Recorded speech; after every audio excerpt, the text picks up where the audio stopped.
one thing that I just wanted to kind of hammer home, and I've been talking about it. Can you hear them dogs? The neighbours' dogs. Jack Russell and a little French bulldog. They never shut up. Not like this lad. Best boy, aren't you? Yeah. But I kind of touched on it in a longer video, but I want to kind of hammer home the point of mate crime. What is that, you know? Because it's a new concept to me, but I understand what it means. It actually makes perfect sense, and that's a very common way autistic and neurodivergent people get taken advantage of. So, I mean, we kind of have that black and white thinking, you know, and it's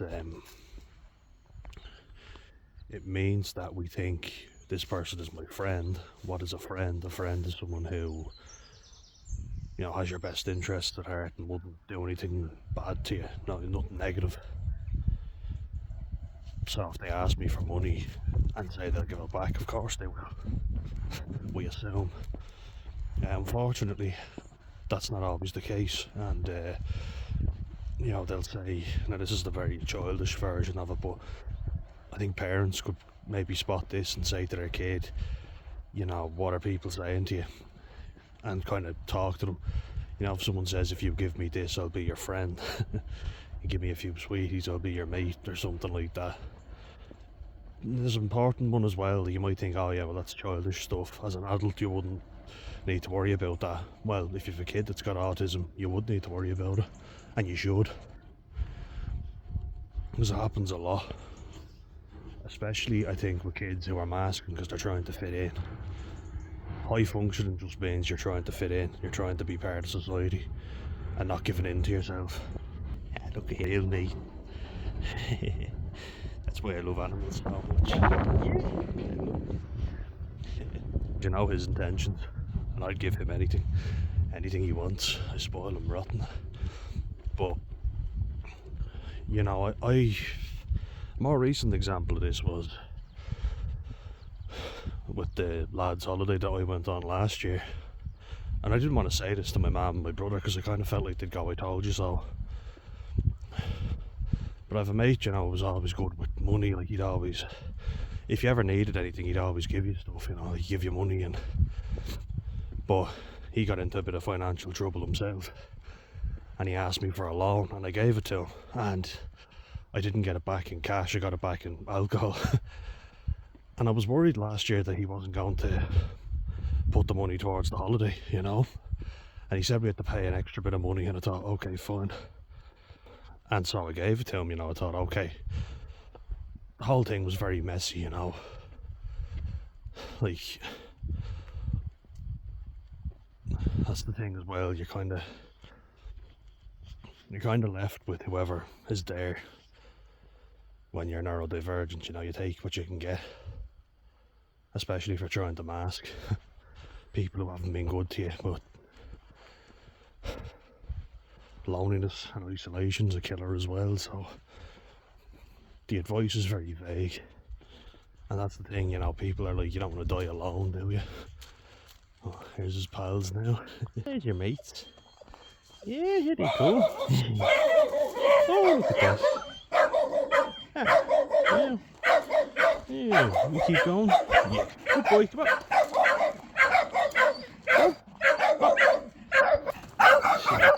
Say hello again. Good boy. Yeah. Yeah, he's the best boy. Alf, you coming? Come on, let's go. You want to go back? Yeah, we can go back if you want. That was always the thing though with me was, I have this fella and I love the bitch. He's the best fella. But I was always afraid, you know, if you don't make some friends, you'll die alone. You know, that's a very real fear. And so you put up with a lot of shit. You know, like people with that holiday, it was a real eye-opener, you know. It was really, like, we all planned on going. One fella backed out last minute, we got a good deal on it, and then that meant that we all had to fucking pay extra money. So I kind of thought, alright, look, fair enough. Okay, fine. One of the lads had a loveholidays.com account, so I said, well, I pay, and he was like, look, I can get a deal for both of us if we put it through my account. And I was a bit nervous about it, but I said, alright, look, I'll trust him. Then he was like, oh, because we changed the flights, we just have to pay to change them an extra, what was it, an extra 70 or 80 euro. So I was like, alright, fine. I thought, I just want this thing to be over and done with. And then he started hinting at more money, and I was like, look, I'm not paying any more. I think that's important that I did that. I was happy enough to pay a bit extra because I thought, look, yeah, we did have to change the flight. Got a pretty good deal, but yeah, we will have to pay a bit more. That's fair enough. So I thought, okay, we'll give him the benefit of the doubt. But when it came down to the day, I was kind of like,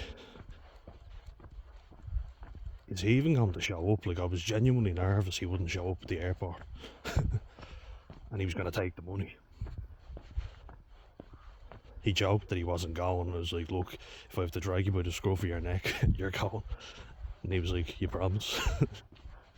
We went, we had a good time, but yeah, it was eye-opening. I didn't mind paying a bit extra because I thought, look, we're finally going. I just want to get it done. But you shouldn't feel with your mates that they might take the money and run. That's not really a good thing to feel. Not at all. And I've had people do that before, where they pretend to be your mate, and then... No, I've never been seriously ripped off, thank Christ. But it certainly could have happened, and I gave an example yesterday of someone, we were on the trip to France, Montpellier, the south of France, and we were renting bikes, and they needed a passport, and I knew some of the lads had theirs with them, but they were very quiet to give their passports.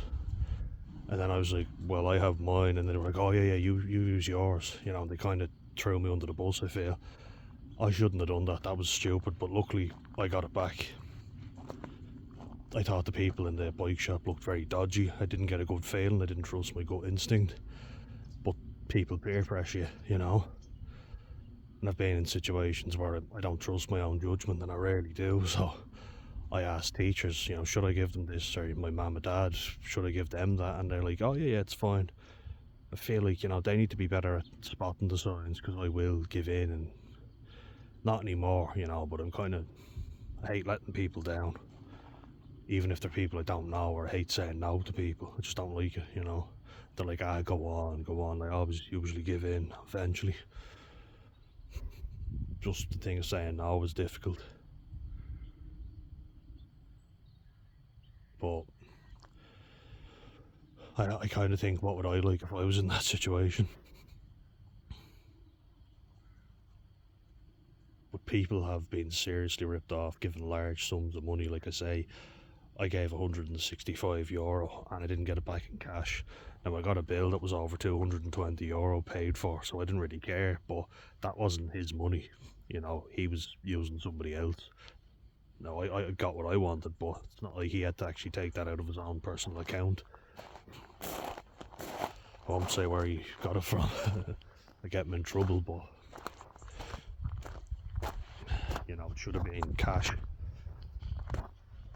But as I say, I didn't mind. With the holiday now, I was a little bit, I'm never doing this again.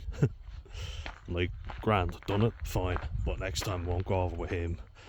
We have a mate that lives over in Spain. I was like, I'll fly over myself to see him, and I'll pay for my own thing through my own account, even if I have to pay a bit extra, I don't care. Probably would have been the same anyway, maybe a little bit dearer, but as I say, I was supposed to fly out, and then one of the lads got stage fright. The lad in Spain started butting in and saying, no, don't do that, buy a villa and all. I was like, that's going to cost us a fortune.